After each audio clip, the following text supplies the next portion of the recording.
काँग्रेस आमदार साजिद पठाण यांना बिश्नोई गँगकडून धमकी, विधानसभेत विरोधक आक्रमक। आमदार सुरक्षित नाहीत म्हणत पटोलेंचा सरकारवर निशाणा, तर पटोलेंच्या टीकेवरून नितेश राणे यांचाही पारा चढला। सचिन आले आता त्यांची टीमही येणार। अहिरांच्या शिवसेना पक्षप्रवेशावर बच्चू कडूंचं वक्तव्य, तर टीमची गरज काय, आधी मला तर खेळू द्या, काही स्कोर केल्यानंतर दुसरे प्लेयर आणणार, अहिरांचं सूचक वक्तव्य। संजय राऊतांनी राज ठाकरे यांची भेट घेतली, शिवतीर्थवर दोघांमध्ये चर्चा, भेटीमागचं कारण मात्र अद्याप स्पष्ट। देशात गलिच्छ राजकारण सुरू आहे, सत्ताधाऱ्यांना पक्ष फोडण्याचंच काम उरलंय।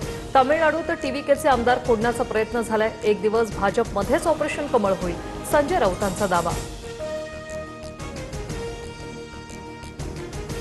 भाजप सत्तेसाठी नाही, राष्ट्रासाठी काम करणारा पक्ष। भाजपचं ऑपरेशन कमळ करण्यासाठी राऊतांना 100 जन्म घ्यावे लागतील, भाजपच्या नवनाथ बन यांचा टोला। मी पवारांसोबतच राहणार, आम्ही सर्व खासदार एकत्र। ऑफरबाबतच्या वक्तव्याचा वेगळा अर्थ काढला, अमोल कोल्हेंचं स्पष्टीकरण।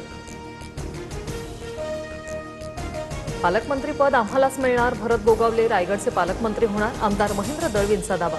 पालकमंत्री पदाबाबत मुख्यमंत्र्यांची भेट घेतल्याचीही माहिती, अधिवेशनानंतर घोषणा होण्याची शक्यता। चंद्रपूर बाळविक्री प्रकरणात भाजपच्या 2 महिला नेत्यांना अटक, दोघींची न्यायालयीन कोठडीत रवानगी। बाळविक्री प्रकरणाच्या तपासाला वेग।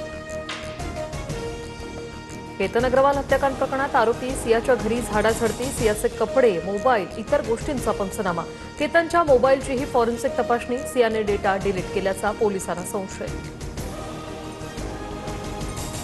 तृणमूल काँग्रेसच्या खासदार महुआ मोइत्रांवर अज्ञात आंदोलकांकडून अंडी फेक, टीएमसीच्या कार्यकर्त्यांसोबतच्या बैठकीतला हा प्रकार, भाजपच्या गुंडांनी अंडी फेकल्याचा मोइत्रांचा आरोप।